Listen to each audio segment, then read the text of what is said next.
Снова всем здравствуйте! Сегодня у нас Sportage. Как вы все можете слышать, ну-ка на дышечку. Ой, как хорошо перебирает там, причем не один поршень. Судя по звуку, там парочка-то точно есть, которые сильно прям задраны. Звон стоит капитальный.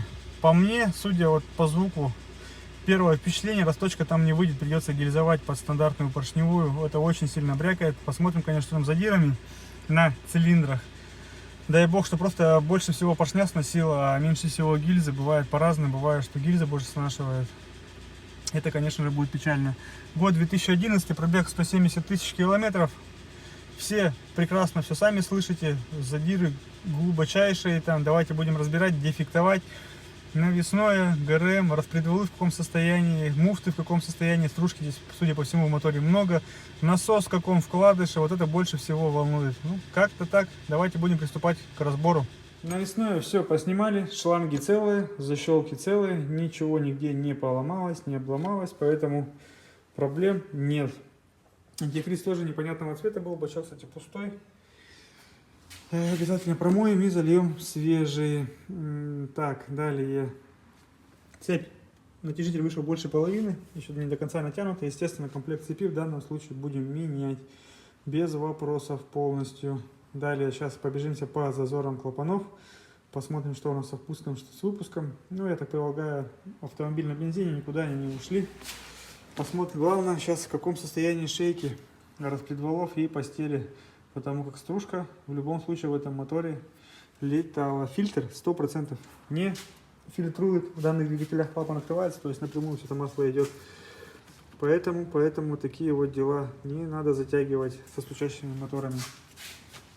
Давайте будем сейчас убирать ГРМ, распредвалы и смотреть на постели и на задиры. Самое интересное, что там с задирами, глубокие, выйдет, не выйдет, росточка и так далее. Работаем.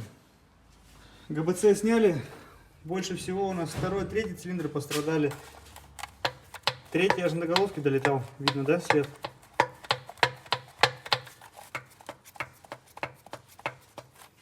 Вот тут, конечно, все очень сильно. Ну, навряд ли здесь росточка выйдет, ребят. Видно, особенно вот эту вот борозду, вот она, да?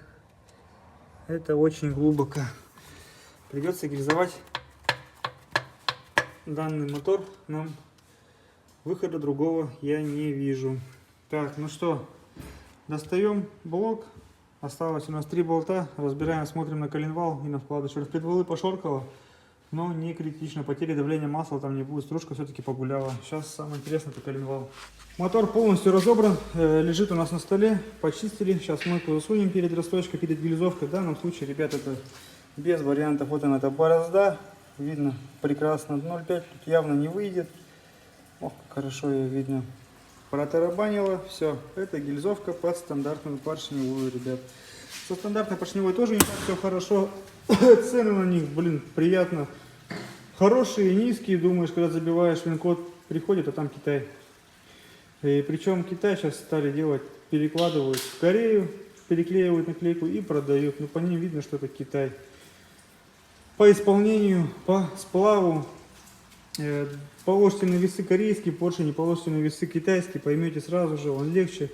То есть, естественно, поставить его можно, но как он расширяться будет, как он себя будет вести при температурах, вообще непонятно. То есть, надолго его хватит, тоже вообще непонятно. Естественно, ставить такое мы не будем. Поршня стандартные есть у Автовелта, хорошие, то есть, будем их, а кольца оригинал. Оригинальные кольца от китайских отличаются довольно-таки просто. С этим проблем никаких нет. Самая большая проблема это с поршнями. Ну да ладно, то есть выход есть. Будем ставить Автовелт и оригинальные кольца. Так, остальные цилиндры у нас 4-й. Вот 3-й, конечно, вообще страх божий. 2-й и 1-й. Со стороны впуска. Вот так это все дело выглядит. Блок кривоват, поэтому фрезеровку будем делать обязательно. Далее, к чему это привело, то есть, слава богу, колено, зеркало в идеале, все шейки протерли, замерили коренные, шатунные и коренные. Все сотка в сотку в размере, хорошо, не сношено нигде ничего, а вкладышем досталось. Вот тут видно, то есть грязь полетала, насос Внутренняя часть съеденная, то есть и здесь маленько полетало, и здесь все съело. Естественно, насос будет меняться. То же самое участь и шатунных вкладышей настигла, скажем так. Так, четвертый. Кольца залегшие, вообще забитые грязью. Ох, какой чистый поршень, мама родная. Все забито. Вообще напрочь. Вот такие вот дела.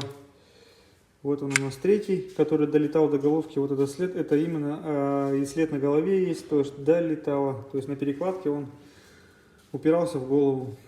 Вот такие вот дела. Тут масло летело. Тут задирожно в бок пошел. Ну, то есть поршень там болтался как хотел вообще абсолютно. Это у нас первый. Забито тоже все капитально. Это у нас второй. Вообще просвета никакого нет. Ё-моё. Печально выглядит все это дело, конечно же. Ну, вот вам и разница. То есть сегодня автомобиль разбирали один, который там только задиры пошли, записался, сделали. И вот в данном случае у нас все вкладыши под замену, ГРМ под замену, насос масляный под замену. Сейчас разберем муфты, посмотрим, что с ними там вообще происходит. Возможно, их придется и клапана надо достать, сеточки ВВТ, посмотреть, что с ними там. Возможно, они тоже порваны, возможно, их придется менять. В общем, комплект будет полный. Вот такие вот дела. Сейчас будем составлять список работ, запчастей, отправлять клиенту на согласование. Конечно, новости для него не радостные будут.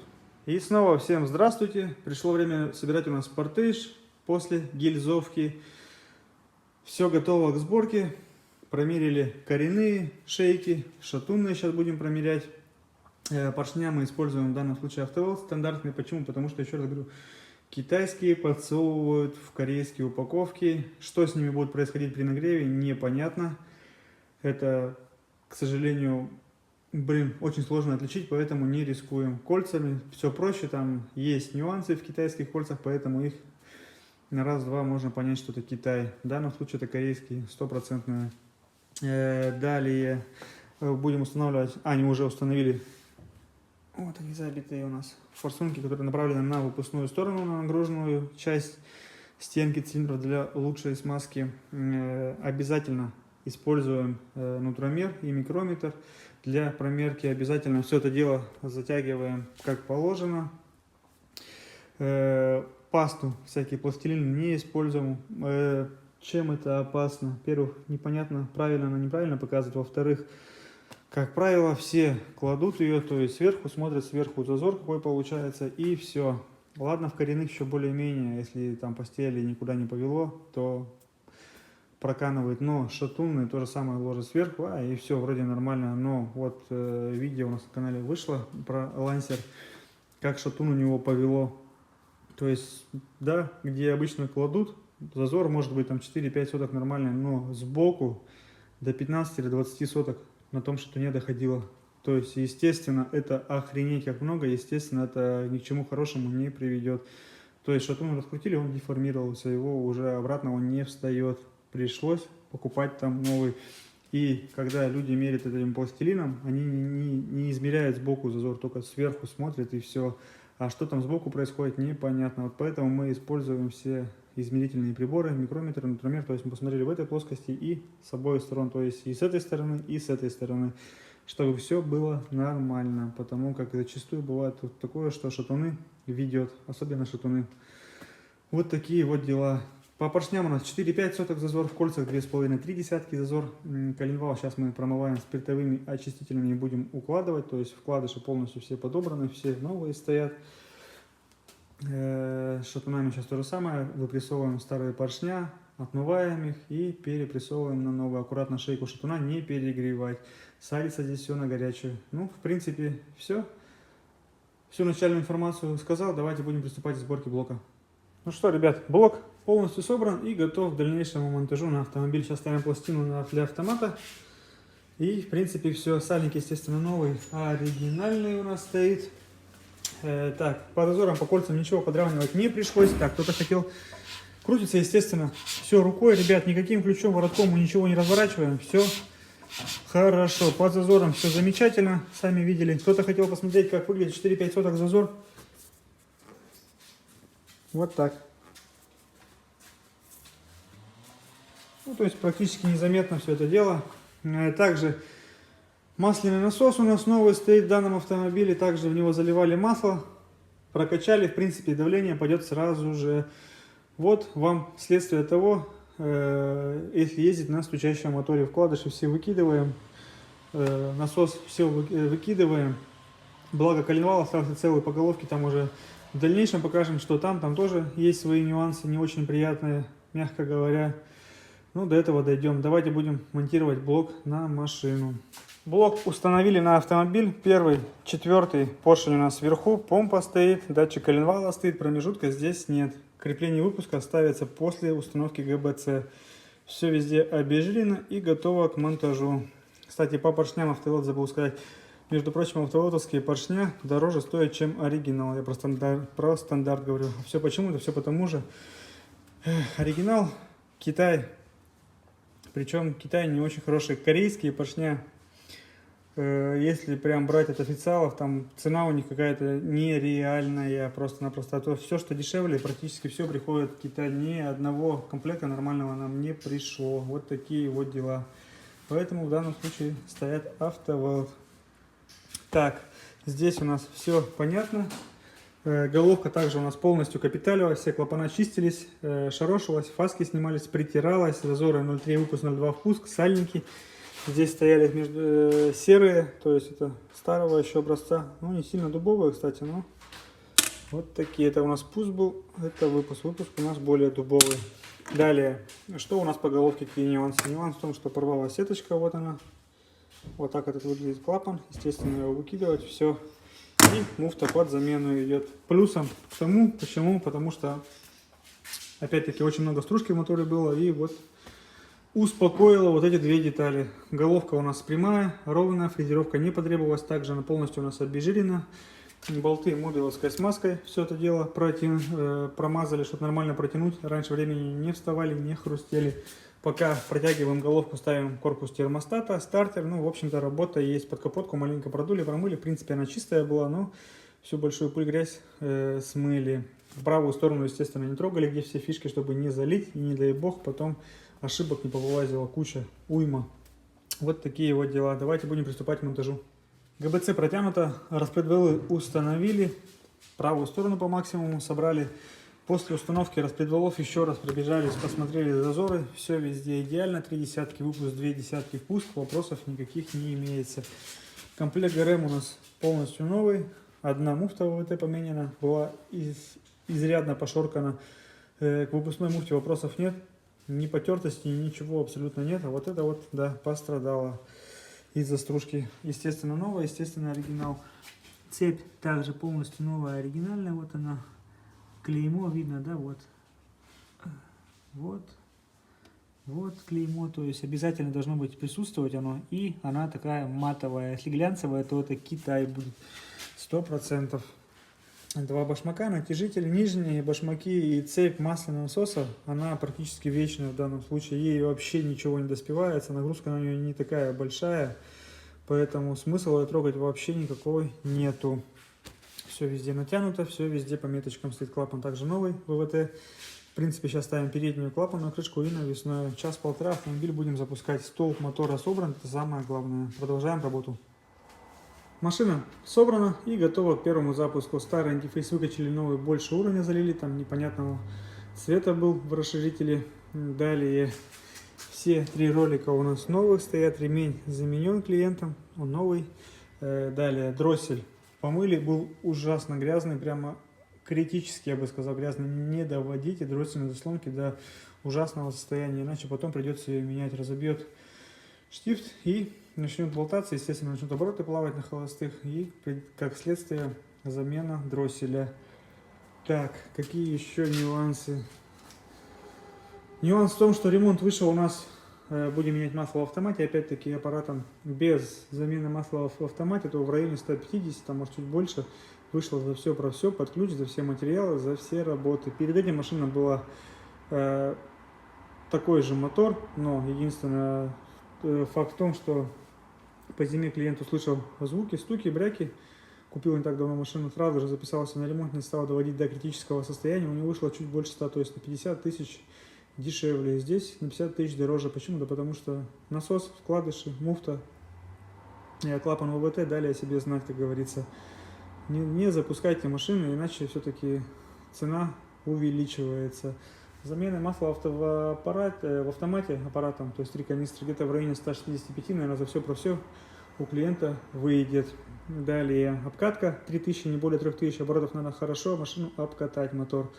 200-500 километров проедет, надо будет масло заменить с масляным фильтром, а потом не реже, чем раз в 7000, а еще лучше, если мало ездить, то после зимы и перед зимой. Зимой очень много прогревов, естественно, масло быстро чернеет, осадок от бензина вот этот вот попадает в масло, и, естественно, оно теряет свои свойства. Естественно, это приводит к износу мотора, распредвалы, коленвалы, кольца и так далее. Поэтому также следите за радиаторами, чтобы они не были забиты. Локальные перегревы страшны залеганием колец. Вот и все. Ну, в принципе, как-то так. В принципе, всю информацию сказал. По маслу не гуще 5.30, 5.20, 5.30. Лето, нулевка, зима. Бензин 95, не потому что он чище, а потому что октан выше, детонации на нем гораздо меньше. В любом случае, в жару где-то автомобиль нагружен, под горочку, не под горочку, она есть. От этого не избежать. На 95-м бензине ее гораздо меньше, то есть вспышка там совсем по-другому. Учтите это тоже, если собрались на машине ездить, только 95-й. Так, ну что, первый запуск. Пойдем глянешь, чтобы шланг у нас не брызнул. Автоматный. Так, что-то у нас... Заведите автомобиль. Раз. Что-то у нас пикает. То, что не нейтралка, наверное, я понимаю. Нет. Просто пикает почему-то.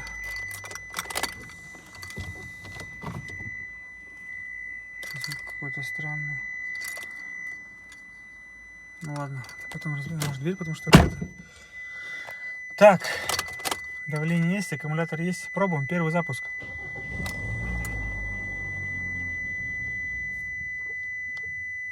Так. У меня полное ощущение, что сигнализация пикает.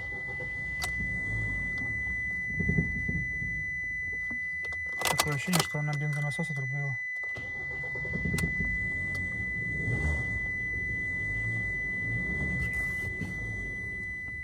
Да, бензонасос не работает. Так, давайте сейчас разберемся с сигнализацией, мне кажется, это она, и будем дальше продолжать. Так, ну да, действительно оказалось так, как я предполагал.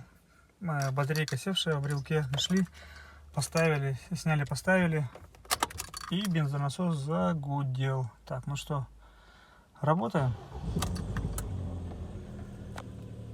Работает ровно, работает тихо. Так, сейчас будем прогревать, заодно масло менять в автомате. Ну и, в принципе, смотри, чтобы ничего не капало, не бежало. Посмотри там шланги! Всякое бывает. Прогревать, смотреть, чтобы все тосольные антифризные шланги сухие были, нигде ничего не капало, не бежало. Сальники, прокладки проверять. Все абсолютно. И после этого ставить защиту, автомобиль можно выдавать. Как-то так. Это видео для тех, кто, скажем так, не верит тому, что стучащий мотор убивает все в двигателе, не только поршневую, цилиндры, но и абсолютно все. Некоторые говорят, да ничего страшного, можно ездить там до победного. Да нет, ребят, чем дольше, тем дороже, учтите это. Так, ну что, слушаем и заканчиваем.